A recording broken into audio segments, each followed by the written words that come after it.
A very good day to you, wherever you may be viewing from. My name is Fred Reynolds, an American. I am speaking to you from the first floor of my home in Kansas City, Missouri, the geographic center of the United States. Although an American, I have lived and worked overseas over 10 years with my wife and children, often the family dog. So I have some appreciation for the many different great cultures around the world. I speak Turkish as a second language. I used to routinely fly from Istanbul to Central Europe to bid in person in stamp auctions in Switzerland and Germany, mostly unsuccessfully, I would add. As a way of introduction, let me explain that the idea of collaboration came from Dr. Cheryl Gantz, president of the American Philatelic Society in April. Her idea came forward in April of 2023. She gathered several of us interested in Zeppelin mail collecting to propose a cooperative effort of several U.S. societies with overlapping interest.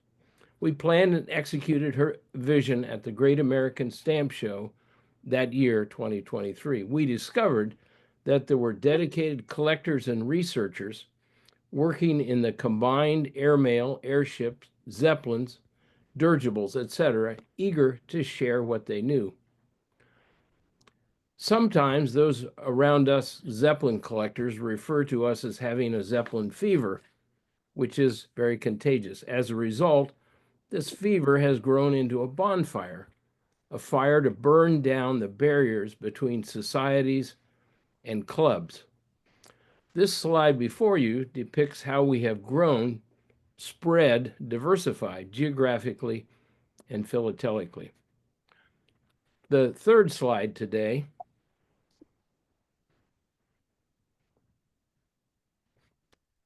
This third slide is our roadmap for today.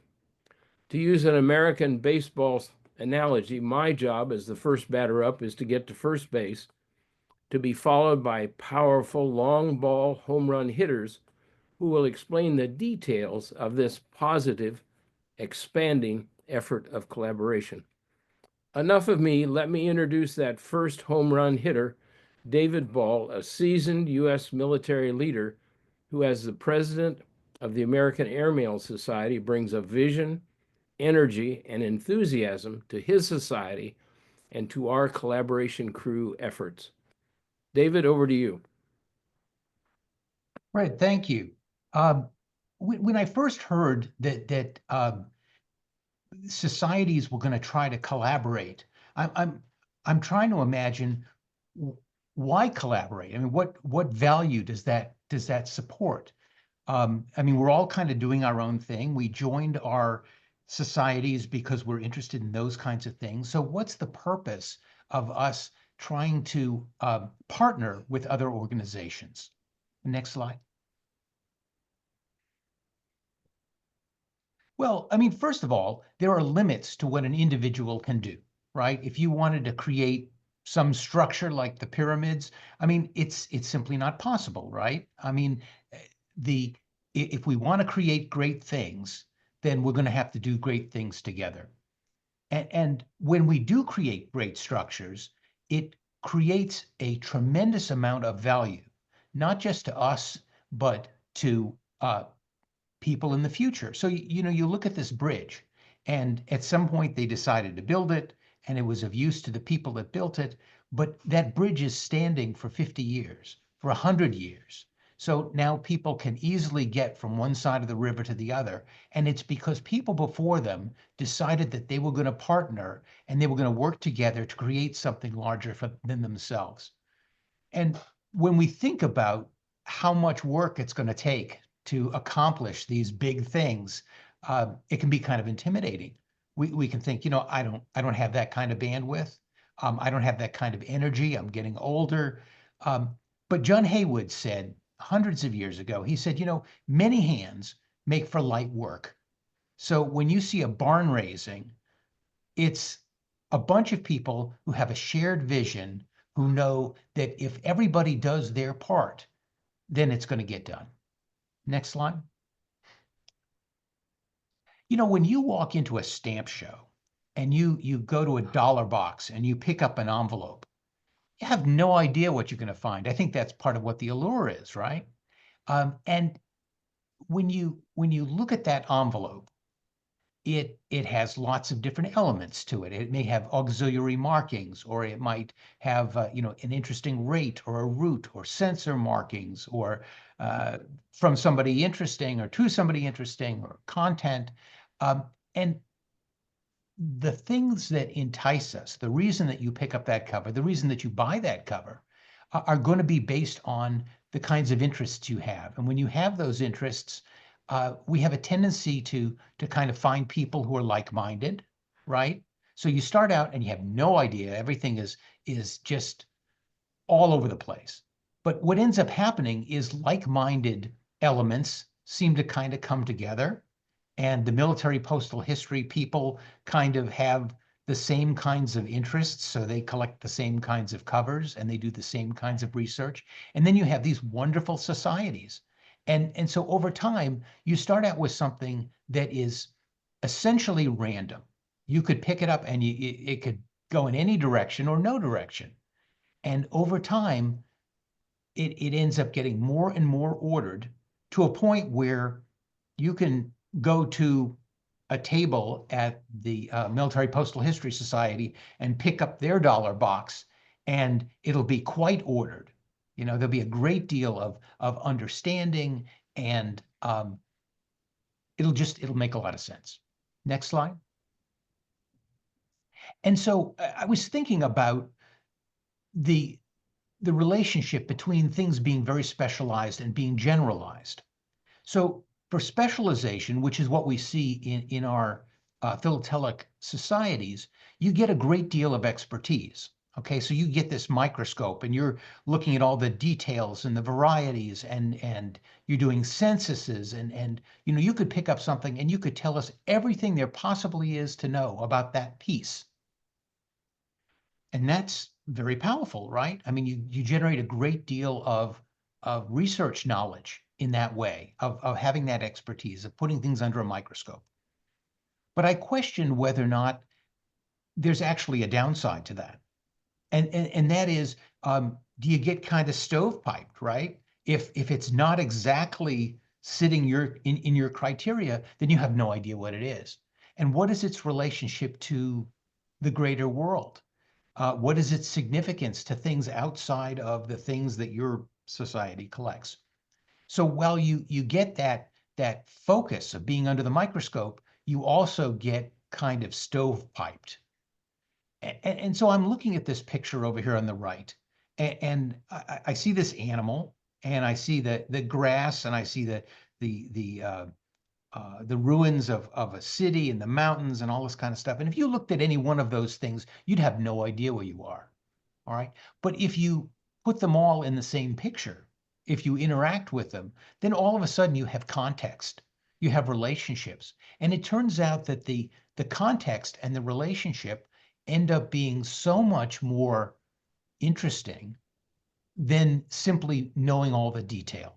I was talking with a collector the other day about how airmail moved during World War II, and how when somebody wanted to send an envelope from London to Cairo, because of the Italians and the Axis powers in World War II, they had to create this big horseshoe route where you take a steamer and it goes around Africa and ends up in the Middle East.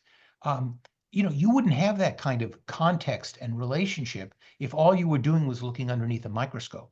You have to be a lot broader than that.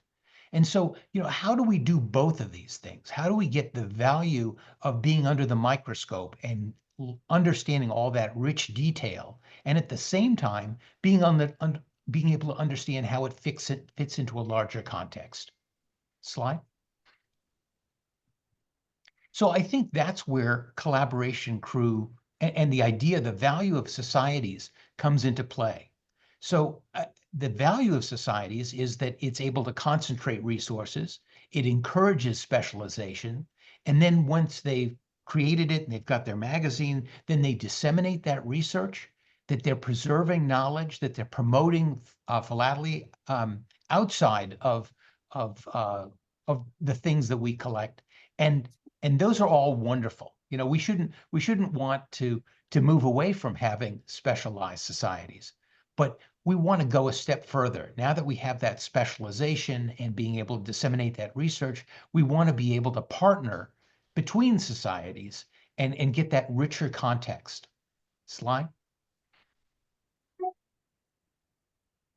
So, I mean, some of the goals of collaboration, I mean, one thing is because we're encouraging and we're talking between societies, you may very well decide, hey, I have an interest in that society too. So you might find that society membership is bolstered just because we're partnering. Also spreading the workload.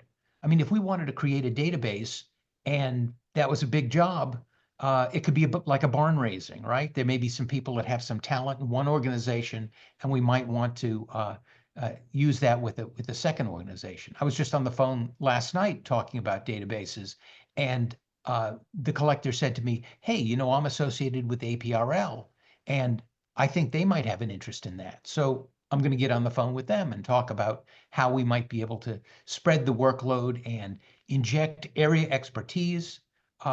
And different societies have different cultures too, not just because they're geographically separated, but also because of the way in which their societies have developed. They have certain preferences and priorities. And when you intermix those, when you introduce cultures, you have an opportunity to see that there's more than one way of doing something. You might find that you prefer that way, or you might put a couple different kinds of things together. So let me pass it on. And Fred, who's next? Oh, Harold's up. Okay. Thanks very much, David. My name's Harold Krische, and I'm coming to you today from Langley, British Columbia. It's a suburb of Vancouver in Canada. And I'm honored to be one of the co-chairs of the collaboration crew, along with Paul Sobon and Suzanne Ray.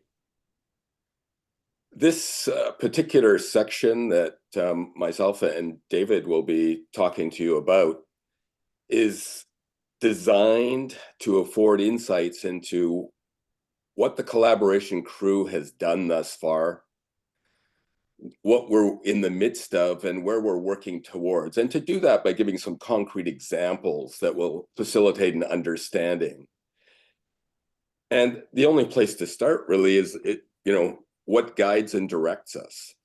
So one of the initial efforts of the collaboration crew was to talk a little bit about what is our mission statement. And that took quite a bit of back and forth with many individuals representing a number of societies. And this is what we finally arrived at. We tried to be short, succinct, but hit the essence of our goal. So I'll just give you a moment to read that.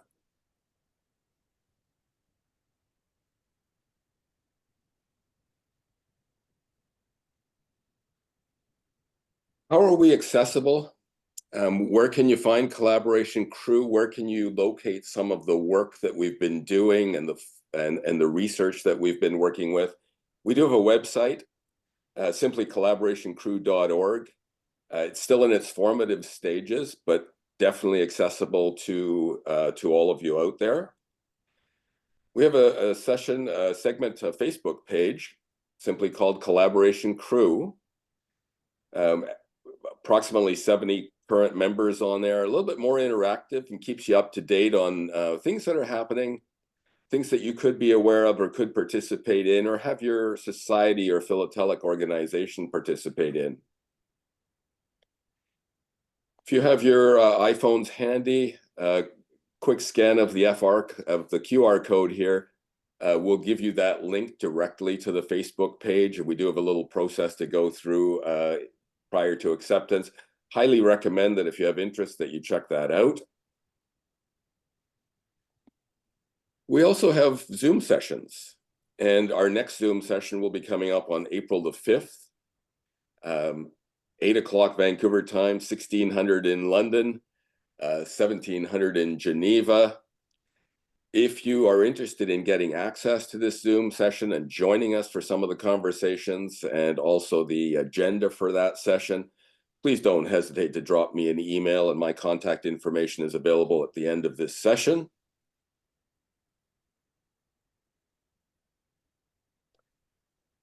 In terms of what the collaboration crew has done, just some examples that we'd like to share with you. Probably the best place to start is PIPEX 2024, which was in Oregon. And this is where we reached out to the executive of PIPEX to say, can we do something that promotes collaboration amongst the convening societies attending your show? And there were 5 convening societies. At the end of that show, we sought some feedback from those people who participated in 2 formal sessions that were organized. And this is undoubtedly my favorite feedback quote from James Buckner. When you read this statement, it reaffirms right away that we are on the right track with our focus on collaboration. Those elements of thinking that David just talked to us about, they're represented in James Buckner's statement. When he says that he believes every World Series of Philately show should feature a session that is a collaborative session involving the convening societies, that's a powerful statement. So we were excited to see that. What did we do at PIPEX? We, in advance of the show, talked to the executive of each of the convening societies and asked if they would be willing to participate in 2 sessions. And we asked them what they thought would be most valuable to them. The first feedback was, well, we face some challenges, and we wonder if other societies are being more successful than we are. Can we talk about that in some respect? And then there was also an interest in resources that are accessible for societies and that might help with their promotion, their growth and development. So we structured those sessions and had great participation. The first session on challenges that are being faced resulted in the production of a document right at the end of the session. John Hotchner was the one who actually contributed significantly to that. The top 11 things to pursue to guarantee a successful society. That document is available on our website and also on the Facebook page. We've tried to be somewhat visible in the philatelic community.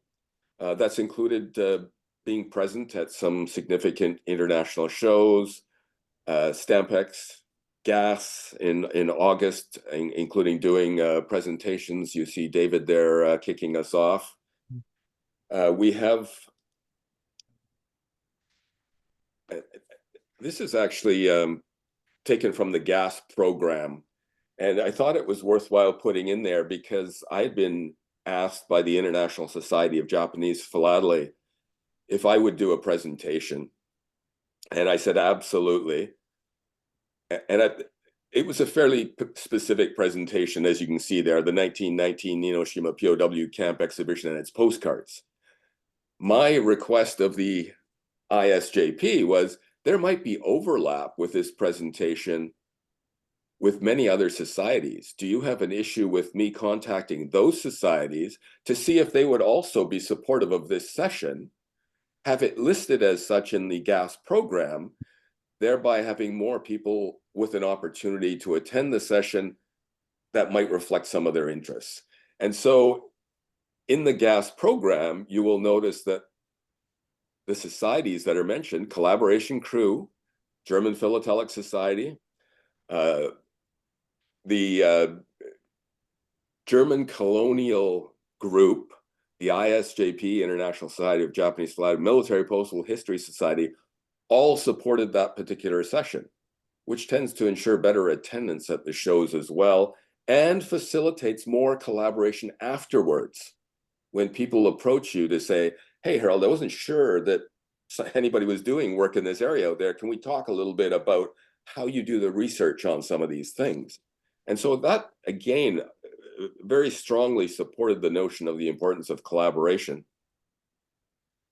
We've also made a point of talking about what we're doing and putting it out there in the philatelic community. The APS has been great. Ran an article back in July that talked a little bit about those efforts at at PIPEX and some of the thinking and visioning of collaboration crew. More recently, in February, FIPA News featured a 2-page article about collaboration crew and that vision. And I emphasize that because the importance of the work we're doing is international in scope. And so when you have FIPA involved, you have the European community that is drawn into this conversation and discussion and thinking as well. And I think that's of the essence and highest level of importance. We've made some efforts to get out there and be part of supporting the growth of philately. This was an APS Stamp Chat back in September, talks again about that focus point statement that Cheryl Gantz came up with, sharing, learning, growing philately together, and underscoring how we might do that. For those of you who have had the chance to take a good look at the Virtual Stampex program, you'll notice that there are a number of sessions that are being led by people who are involved in the collaboration crew. And they're very diverse in nature. So everything from Wikipedia and how cognizance of Wikipedia and its use can enhance philately, can support philatelic organizations. It's out there and available for you to learn and understand more about collaboration crew. How have we gone about functioning? And this is important because this also eventually leads to that question of how do I become involved? How do I participate and contribute to collaboration crew? We had individuals as part of our crew who had some different visions and interests of the types of things that were of essence to collaboration and philately. We ended up calling these groups pit crews. So, and then identified initially, I think it was these 6 domains. So making your society stand out. We had Paul Sobon who stepped forward, and then he had a couple of other philatelists join him and decided to do some research in that domain. That was one of our pit crews. So each of these bullets that are listed here have become a pit crew specific to a task. Some may have been a little bit more short-term focused, get at something, do some research, get it done, put it together, print it, and be able to share it. Some of these are long-standing, ongoing efforts that'll be out there as well. So let's take a look at what some of the pit crews have been working on and what's come out of it. Making your society stand out. They created a document that I believe the full document is something like 12 or 13 pages. It's designed as a comprehensive resource for a philatelic society or organization. It summarizes some of the key steps that would be most helpful, and then goes on to give examples of what you might do, where you might go to support and help these initiatives. These documents have been posted on the Facebook page and are available for download there. They're also available through the web page and certainly available through contacting myself or any of the co-chairs as well.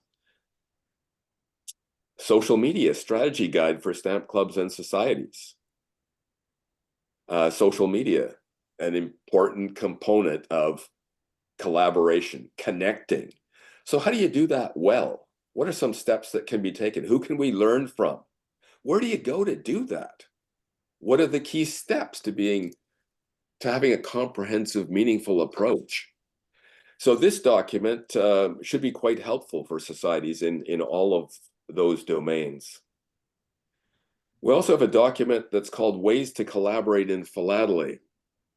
And this is, I believe, a 5 or 6 pager that outlines over a dozen different ways that you as an individual or as a philatelic society and organization can get involved in collaboration and make a difference, a positive impact on philately. This is the type of thing that's certainly worth sharing within the philatelic community. Again, format designed to be easily accessible and easily usable. I'm going to turn it over at this point again to David for some comments on the next few slides. Harold, I appreciate that. We had a roundtable yesterday about Wikipedia, and I never really gave Wikipedia much thought. But if you put in a Google search term for anything, almost the first thing that comes up at the top of the page is Wikipedia. It's got millions of pages. It's viewed billions of times, and I mean, if you wanted to get your society out there, that's where you need to be, and it costs nothing, and you can write it yourself.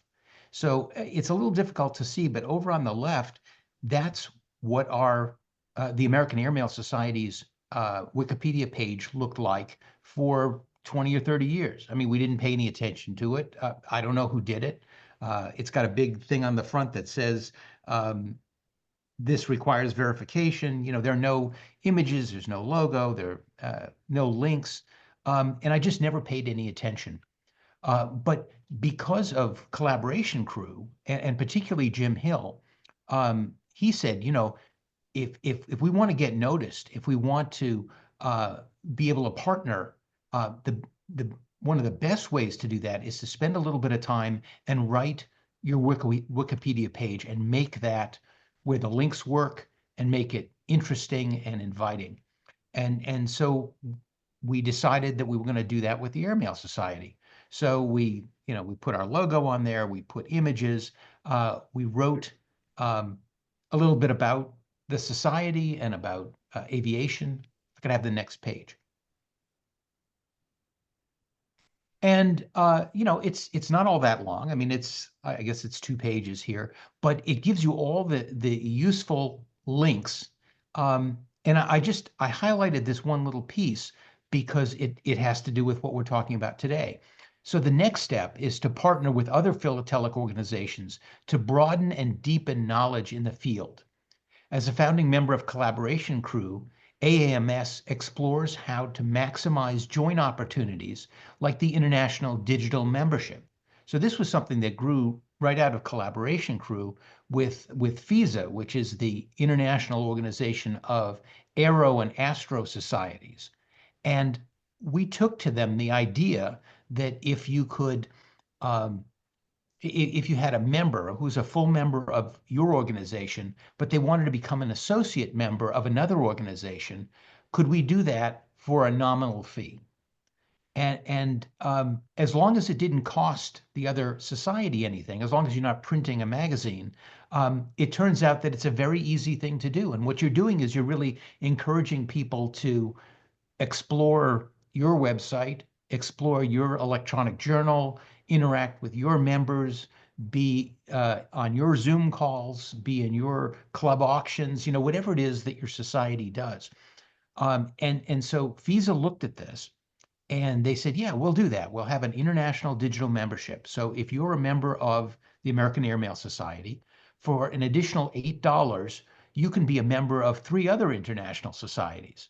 So the Australian Aerophilatelic Society or the German Zeppelin Group, or, it turns out that just the initial group was 10 different societies. And we have dozens of people, and this has just started, who are becoming members of these additional societies. They're enmeshing themselves and learning about other societies. And this is a direct result of Collaboration Crew and the idea that we want to intersperse these philatelic organizations. So sponsored by the International Federation of Aerophilatelic Societies, members of one of several participating organizations can now join as associate members of other societies for a nominal fee. So so that was a direct offshoot of the work for Collaboration Crew. Next page. Also, we're interested in, there's a lot of information that's sitting in databases in Philatelic Foundation, in Robert Siegel's Auction House, in Stamp Smarter, and lots of different disparate kinds of places. But how is it that we could unlock or share knowledge? How can we take things across different databases or have a central repository of things that would be really helpful for groups that wanted to partner. And so one of the things that Collaboration Crew is looking at is how can we share things digitally, or how can we preserve things digitally? You know, when you go to a stamp show and you see an exhibit and someone spent months or years putting that together, they not only have those covers or those stamps, but all that write-up, all that research is there. And if you didn't show up at that stamp show, you'd never see that, right? That information would be gone.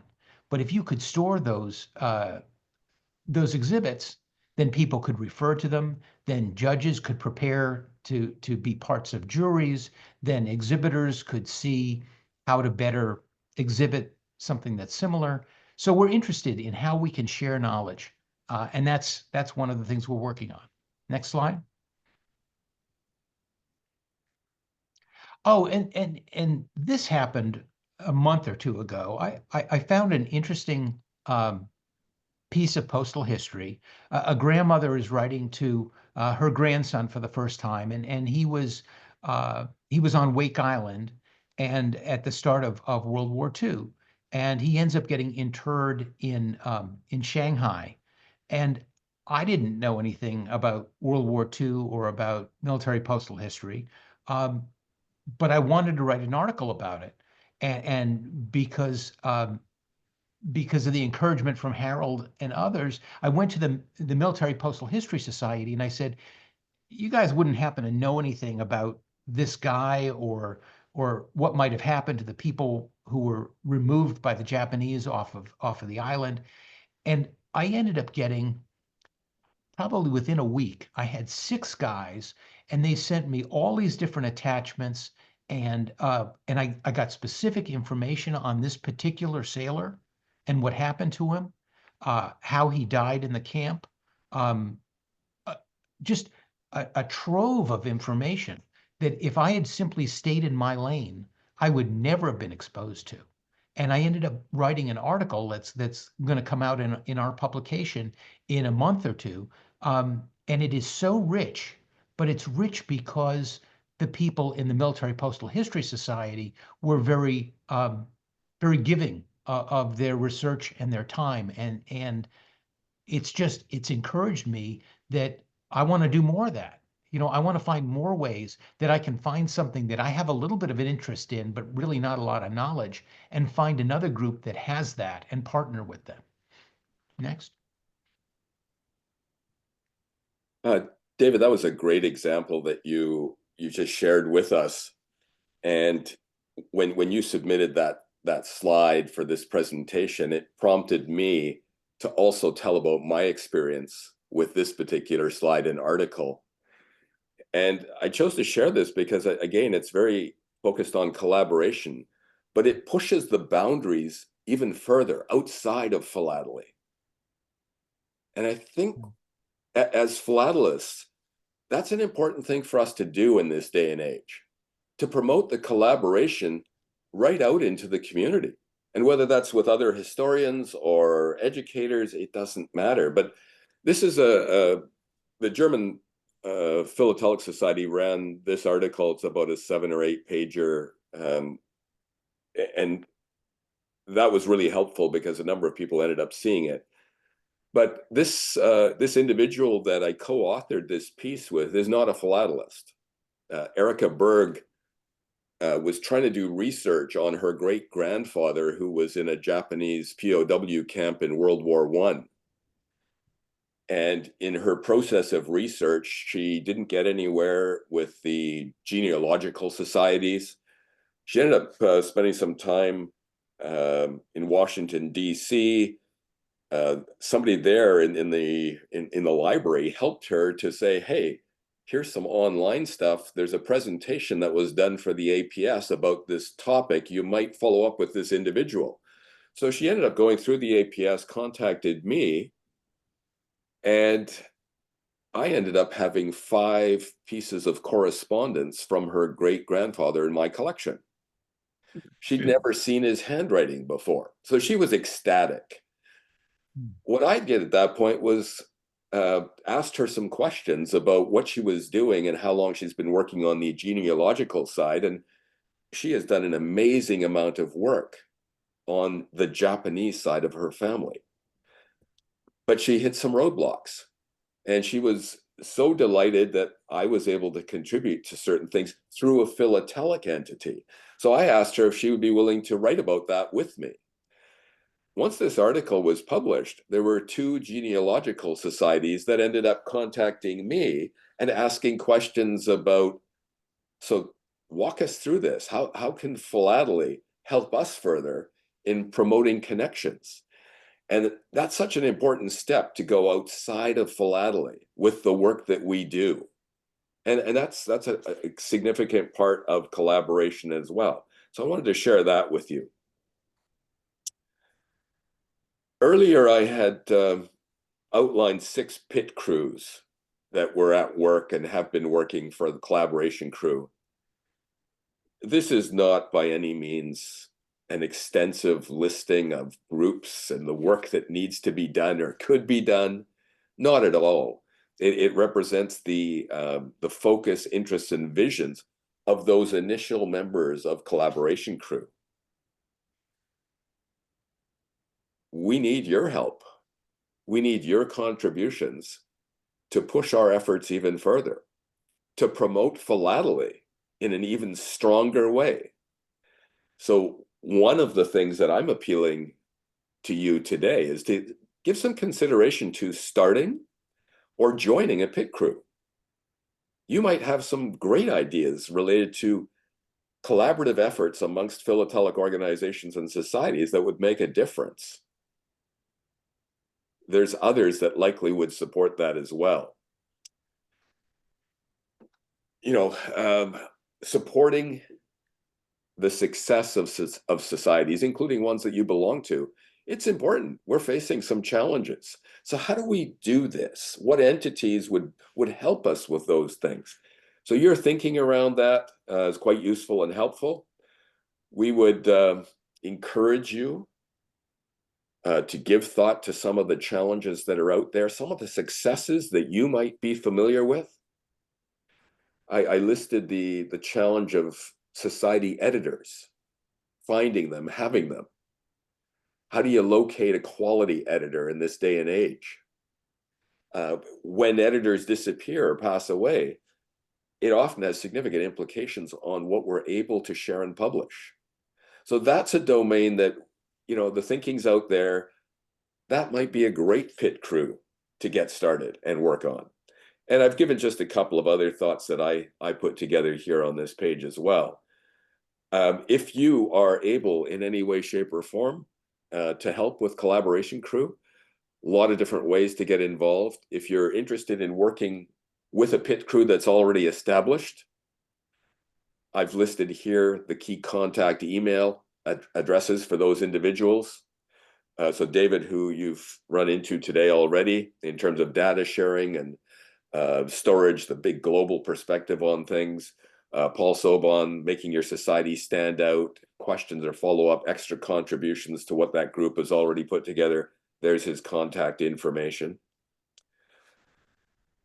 Ways to collaborate, Darren and myself, and you'll see my contact information. Suzanne is doing some work on developing leadership in philately, another important aspect of promoting our growth and development. And then obviously we have lots of space for additional pit crews, limited only by our vision and creativity and thinking. So we're making an appeal here for you to step forward, to contribute, to get involved, to provide leadership in some of these domains. And I have to say to you at this point that in close to 50 years of being involved in philately with a myriad of different philatelic groups, clubs, societies, organizations, I've probably enjoyed my experience with the collaboration crew in the last year and a half as much as any of my experiences over the last 50 years. A great group of people, great vision, and just that concept of giving back to philately that is at the forefront of all of our conversations and discussion. Then thank you very, very much, David, Harold, and Fred, for bringing us a fascinating bunch of activity that's happening. And I do hope that people here who are watching live, and also anyone who's watching on demand, engages with the collaboration crew, joins the Facebook group, talks about it, downloads some of the materials, should be something for everybody to at least take a little bit of a step forward on. So thank you very much, and we will see you all soon. Thanks, Suzanne. There are more Virtual Stampex talks coming to YouTube. You know what to do. Click subscribe now so you don't miss out. See you soon.